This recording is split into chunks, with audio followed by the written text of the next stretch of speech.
Maulaya salli wa sallim daiman abada ala habibika khairil khalqi kullihim. Maulaya.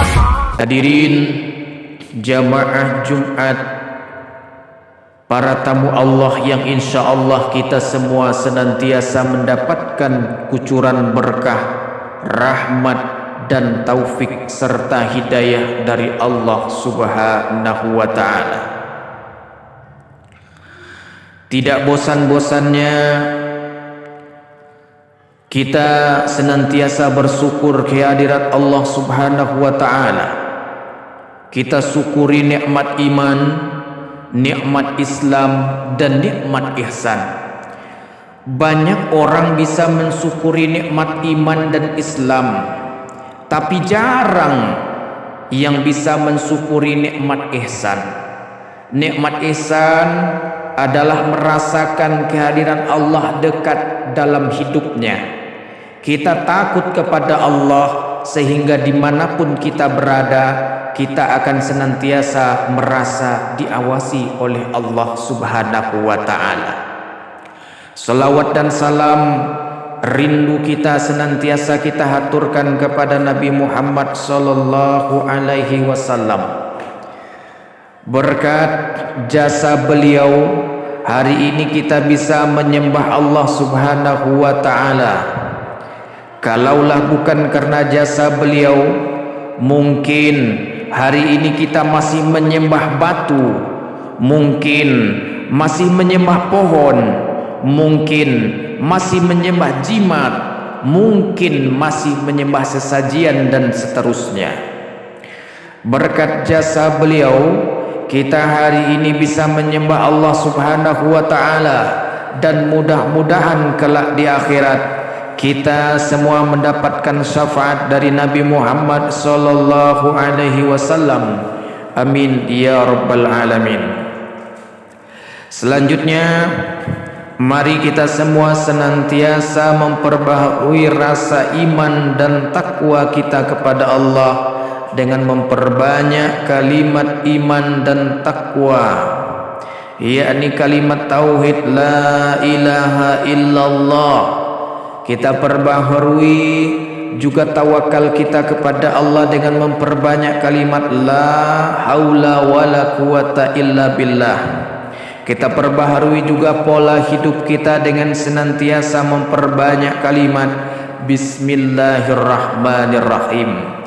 Dengan selalu menyebut nama Allah, insya Allah akan muncul rasa takwa itu dalam diri kita, sehingga kita laksanakan segala apapun yang Allah perintahkan dan kita tinggalkan segala apapun yang dilarang oleh Allah Subhanahu wa ta'ala. Hadirin jamaah Jumat yang dimuliakan Allah, kalau nanti di akhirat kita melihat ada ahli maksiat masuk neraka, itu wajar saja. Kalau kita melihat nanti di akhirat koruptor masuk neraka, itu pun wajar saja. Kalau kita nanti melihat ada pezina, perampok masuk neraka, itu pun suatu hal yang biasa saja. Tapi nanti di akhirat kita akan terheran-heran. Karena apa? Karena ada ahli ibadah, ahli tahajud, ahli baca Quran, tapi ternyata ditetapkan oleh Allah masuk ke dalam neraka Allah Subhanahu wa ta'ala. Apa sebabnya? Karena dia melakukan perbuatan-perbuatan yang menjadi penghalang dia masuk ke dalam surganya Allah. Berikut ini khatib akan sampaikan beberapa hal yang bisa menyebabkan seorang terhalang daripada masuk dalam surganya Allah, walaupun dia alim, walaupun dia beramal saleh. Yang pertama hadirin, yang menyebabkan seorang terhalang masuk ke dalam surga Allah adalah at-takabur, yaitu seseorang yang memiliki sifat sombong. Rasulullah sallallahu alaihi wasallam bersabda dalam hadis riwayat Muslim nomor ke-91. Apa kata Rasul mengingatkan kita? La yadkhulul jannah man kana fi qalbihi misqala dzarratin min kibrin. Tidak akan masuk surga orang yang hatinya, dalam jiwanya ada rasa sombong walaupun hanya sebesar biji zarrah, walaupun hanya sebesar ujung rambut, walaupun hanya sebesar debu. Lalu seorang sahabat bertanya, "Ya Rasulullah, saya adalah orang yang senang dengan baju yang bersih, saya adalah orang yang senang memakai sepatu yang bagus, apakah saya termasuk sombong?" Lalu Nabi menjawab, "Innallaha thayyibun yuhibbut thayyib." Sesungguhnya Allah itu maha indah dan mencintai keindahan. Orang sombong, kata Nabi, dua cirinya. Yang pertama, dia menolak kebenaran. Yang kedua, meremehkan orang lain. Menolak kebenaran, tidak merapan dinasehati, tidak mau dikritik, tidak mau diberi masukan, adalah ciri orang yang sombong. Dia akan berdalih, dia akan mencari alasan untuk membenarkan penyimpangannya. Yang kedua, ciri orang sombong adalah meremehkan orang lain.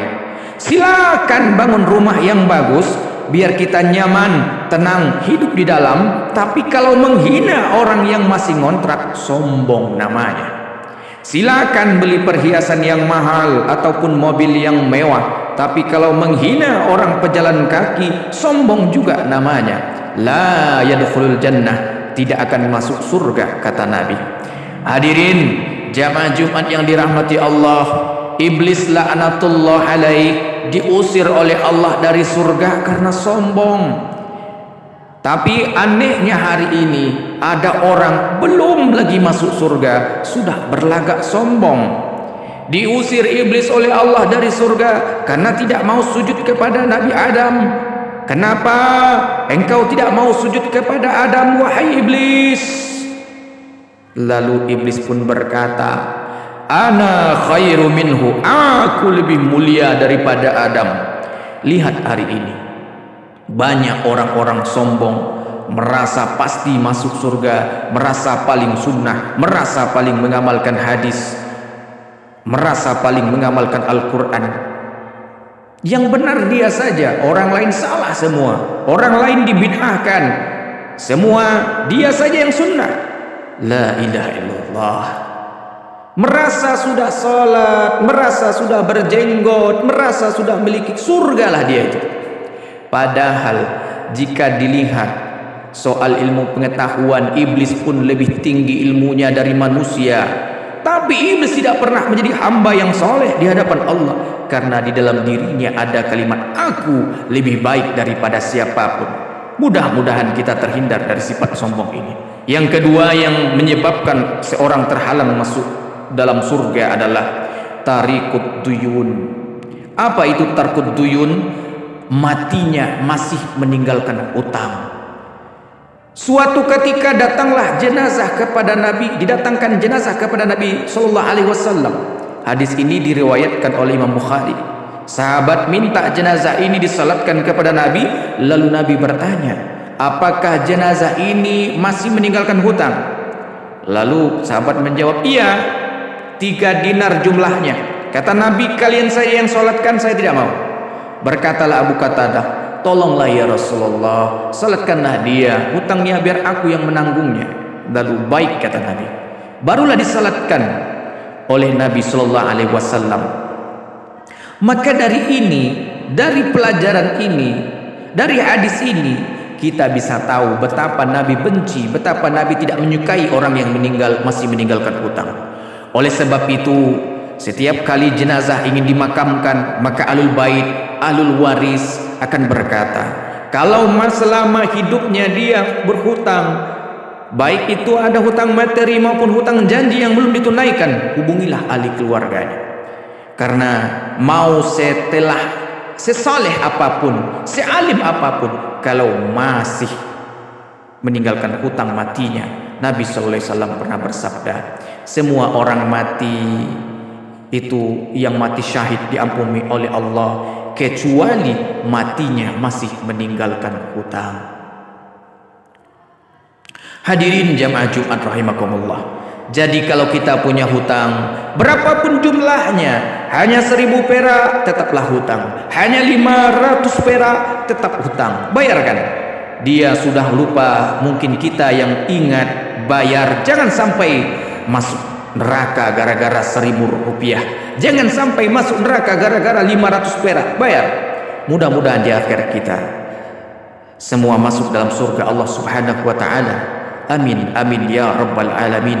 Barakallahu li wa lakum fil Qur'anil azim wa nafa'ni wa iyyakum bima fihi minal ayati wa zikril hakim wa taqabbala minni wa minkum tilawatahu innahu was samiul alim.